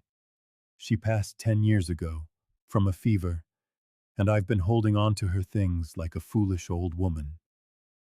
But I think she'd like to know her dress was being worn to a dance, being useful, instead of just gathering dust. Lilian's throat tightened. Mrs. Harper, I couldn't. You can, and you will. It'll need taking in at the waist. You're slimmer than my Margaret was, but otherwise it should fit. And before you protest about charity, know that you're doing me a favor. Letting go is hard, but it's necessary. This dress deserves to dance again. Saturday arrived with perfect weather, warm but not hot, with a breeze that promised a pleasant evening. Lilian carefully put on Margaret Harper's blue dress, which Mrs. Harper had indeed altered to fit her perfectly. The fabric was soft from years of storage, and the little embroidered flowers caught the light beautifully. She styled her hair in a simple but elegant twist, and for the first time since arriving in Dusty Valley, she felt almost beautiful. Samuel's face, when he came to collect her, confirmed the feeling. He just stared for a moment, seemingly forgetting the greeting he'd prepared, before he managed to say, "You look beautiful." "Thank you. You look very handsome yourself." He did. He was in his best clothes, dark trousers, a crisp white shirt, a waistcoat, and a string tie. His hair was neatly combed, his boots were shined, and he carried himself with an almost boyish excitement that made Lilian smile. The town hall was already crowded when they arrived, filled with ranchers and townspeople, children darting between adult legs, and musicians tuning their instruments in a corner. Tables were lined along one wall, groaning with food everyone had contributed. Pies and cakes, fried chicken, potato salad, and dishes Lilian couldn't identify, but which smelled delicious. Samuel kept a protective hand on the small of her back as they navigated the crowd, introducing her to what felt like dozens of people. Their names blurred together, but everyone was friendly, greeting her with varying degrees of curiosity and warmth. The women, in particular, seemed eager to talk to her, asking about Boston and her journey west, with a kind of fascination that suggested such adventures were a world away from their own daily lives. When the music began, a lively fiddle tune, Samuel turned to her with an almost shy expression. "I should probably warn you. I'm not much of a dancer. My mother tried to teach me, but it never quite took." "Then we'll muddle through together," Lilian said, taking the hand he offered. They joined the other couples on the floor, and Samuel proved a better dancer than he claimed. Competent, if not graceful, he led her through the basic steps without once treading on her feet. Lilian found herself laughing as they spun, feeling lighter than she had in years. All around them, the community of Dusty Valley danced and laughed and celebrated the simple joy of music and company. Between dances, people pulled them aside to talk. Mr. Chan asked about her interest in education, mentioning the school was always in need of volunteers. Dr. Miller introduced his formidable wife, who immediately began discussing which medical texts Lilian ought to read. Mrs. Johnson cornered them with her husband to discuss a barn raising they were planning for the following month, assuming that Lilian and Samuel would be attending as a couple. "We're not quite there yet," Samuel said carefully. "The wedding is still a few weeks away."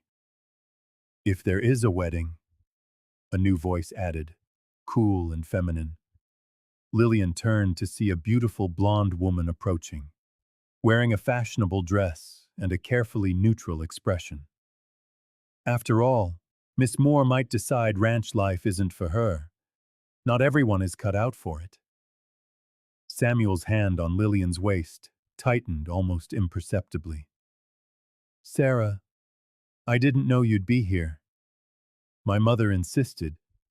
She thought I should greet your intended."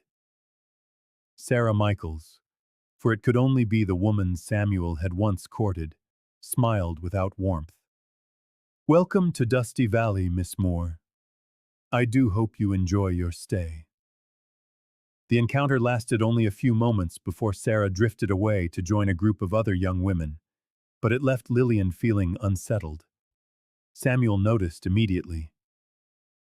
"Don't let her bother you," he said in a low voice. "Sarah's just bitter that I didn't chase her all the way to Denver. But that's no concern of yours." "Did you love her?" Lilian heard herself ask. Samuel was silent for a moment as he guided her into a slower dance. "I thought I did. But looking back, I think I was more in love with the idea of her than the reality.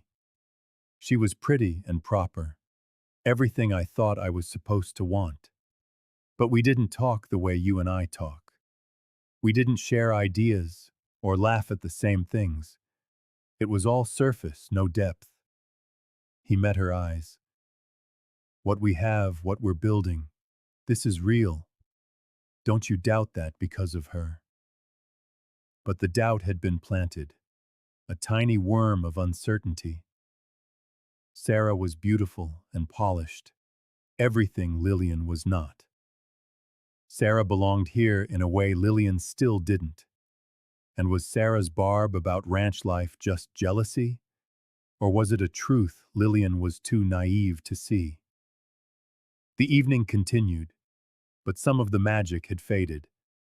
Lilian smiled and danced and made conversation, but a part of her mind was elsewhere, questioning everything. When Samuel finally walked her back to Mrs. Harper's, she was exhausted in a way that had nothing to do with physical exertion. "You're quiet," Samuel observed as they stood on the boarding house porch. The music from the hall still drifted on the night air, but here it was peaceful, intimate. "Sarah really got to you, didn't she?" "I'm being foolish." He took her hand, his touch gentle, tracing soft circles on her palm with his thumb. "Let me tell you something about Sarah Michaels. She's not wrong that ranch life is hard. It is. But the reason she couldn't handle it wasn't the work or the isolation. It was because she only ever thought about herself. What she wanted, what she needed, what would make her comfortable. She never once asked what I needed. What would make the ranch succeed? How we could work together." He squeezed Lilian's hand gently. "You've spent 2 weeks asking questions, learning, working beside me. You've gotten blisters mending fences and a sunburn in the garden. You've made an effort to know this community, these people. That's the difference, Lilian. That's why I believe we can make this work." "But what if I can't?" The fear bubbled up, unable to be contained. "What if I try and I fail? What if, a year from now, I'm miserable and you regret choosing me, and we're both trapped in something neither of us wants?" Samuel was silent for a long moment. Then he said, "And what if we succeed? What if, a year from now, we're sitting on that porch watching the sunset, talking about our day, and we realize we're happy. What if we build something good together? He lifted her hand to his lips, kissing her knuckles with an old-fashioned gallantry. Fear is natural, Lilian. I'm scared too. But I'm more scared of not trying than I am of trying and failing. Lilian looked at his face. Honest, patient, steady Samuel, who had never pushed her beyond what she could handle, who had given her time and space and options, who offered her not just an escape, but a place to belong. 3 weeks, she said. Father Brennan will be back in 3 weeks. Is that your yes? Lilian took a shaky breath. That's my yes. I think it's my yes. But I need these last 3 weeks to be sure. Samuel's smile was like the sunrise. Then take them. Use them however you need. I'll be here waiting, hoping. And whatever your decision is, I'll respect it. He left her on the porch with that promise hanging in the air. Lilian watched him walk to his wagon, climb aboard, and drive off into the night. Then she went inside to find Mrs. Harper waiting with tea and understanding eyes. You're going to marry him, the older woman said. It wasn't a question. I think I am. Good. He deserves someone who sees his worth, and you deserve someone who sees yours. Mrs. Harper poured the tea with a steady hand. Now tell me what that Michael's girl said to upset you. The next 3 weeks passed in a blur of preparations and a growing sense of certainty. Lilian spent more and more of her time at the ranch, cleaning and organizing, breathing life back into rooms that had long felt dormant. She worked in the garden every day, clearing away weeds and preparing the soil for the spring planting. She learned to milk the cow, a humbling process at first, full of spilled pails and frustrated protests from the animal. But gradually, she found her rhythm. She learned to gather eggs without startling the hens, to recognize which sections of fence needed mending, to read the same weather signs in the sky that Samuel checked each morning. And she learned him. She learned the morning gruffness that melted away with his first cup of coffee. She learned his habit of speaking to the horses as if they understood every word, the way he'd touch the brim of his father's old hat where it hung on the door. She learned his terrible singing voice, which he would unleash only when he thought she wasn't listening. She discovered his surprising skill for baking bread, a craft learned from his mother. She learned of his nightmares, sometimes hearing him cry out from the other room. And she learned the way he never mentioned it in the morning, only worked a little harder, as if trying to outrun the darkness that haunted his sleep.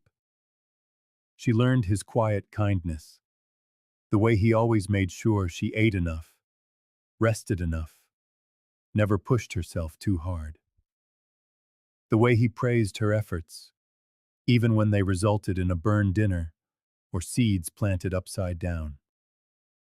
She learned the way he listened when she spoke, truly listened, asking thoughtful questions and remembering the details days later. She stopped, a powerful wave of pressure seizing her abdomen and stealing her breath. Marcos glanced at his watch. That's 1. Let's time them. He worked methodically, transforming a corner of the cabin into a birthing suite. Clean sheets on the bed. Medical instruments sterilized in boiling water. Improvised stirrups fashioned from clean rope and pillows. Every movement was efficient, devoid of wasted energy or panic. Sarah watched him through waves of rising discomfort. You've really done this before? Twice in Afghanistan, once in South Sudan. He positioned lanterns for the best illumination. Not ideal conditions, but we managed. Another contraction hit her, stronger than the first. Sarah breathed through it, using the techniques from her birthing classes. Marcos noted the time. 12 minutes since the last one. Still early days, he said, arranging pillows to support her back. First babies usually take their time. Try to rest between them. Conserve your strength. And the men outside? Marcos's expression hardened for a moment, before becoming focused again. That's a secondary concern right now. This cabin has stood for 40 years. It's solid. The entrance is defensible. His clinical assessment was oddly reassuring. Sarah nodded, then winced as another contraction began to build. 8 minutes, Marcos noted, a hint of surprise in his voice. Faster than expected. He moved to the stove and returned with a mug of herbal tea. Red raspberry leaf. Helps with labor. Sarah accepted it gratefully.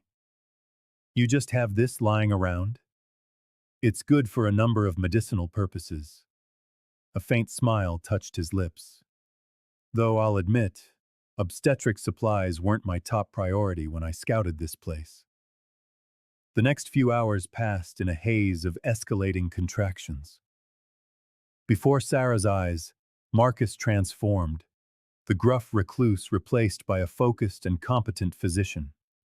He checked her progress regularly, his clinical detachment making the intimate examinations less awkward than they might have been. 6 centimeters, he reported. Good progress. By nightfall, the contractions were coming every 3 minutes. Sarah gripped the edge of the bed, sweat matting her hair to her forehead. I don't know if I can do this. You're already doing it. Marcos's voice was steady, an anchor in the storm of pain. Your body knows what to do, trust it. A noise outside drew his attention to the window.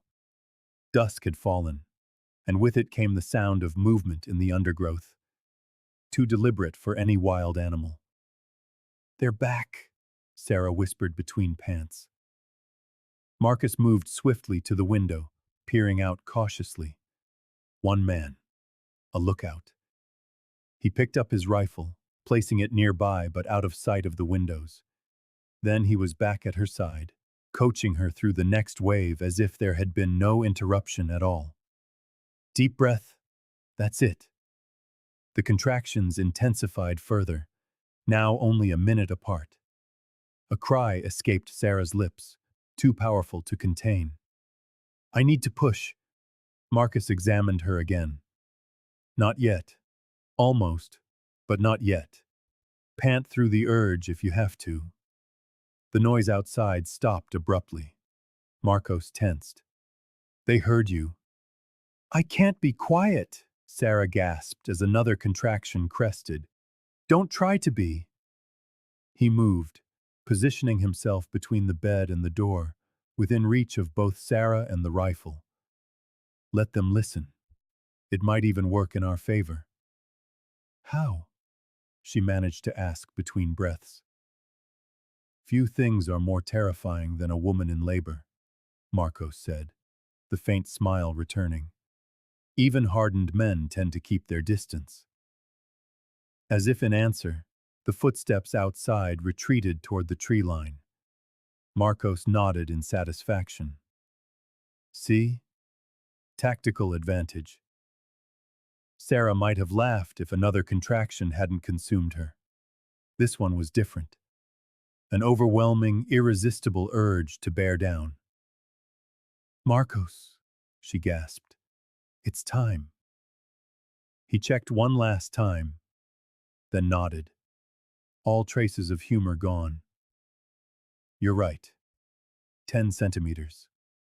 On the next one, you push. Outside, the darkness was absolute. The lookout had retreated, but Marcos knew they hadn't gone far. Inside, a new life was about to begin. Two forces, creation and threat, were converging on this small cabin in the middle of nowhere. Ready? Marcos asked, positioning himself to guide the baby's arrival. Sarah nodded, gathering her strength as the next contraction began to swell. Push, he instructed calmly. Bring your child into the world. The sound of shattering glass broke the focused intensity of the room. Marcus whipped his head toward the back window, where a gloved hand was now reaching through a jagged hole, fumbling for the latch. Sarah, keep pushing, he commanded, his voice a calm mask over the urgency of his movements as he surged toward the intruder.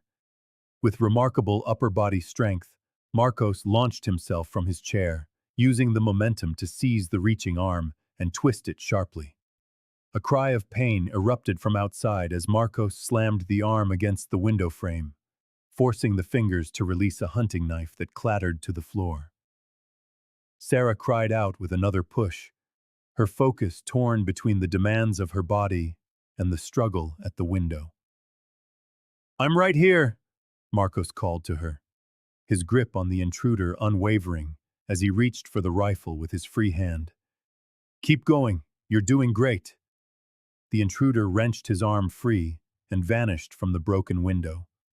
Marcos quickly jammed a metal toolbox into the opening, then returned to Sarah's side, the rifle now resting across his lap. That was impressive, Sarah panted.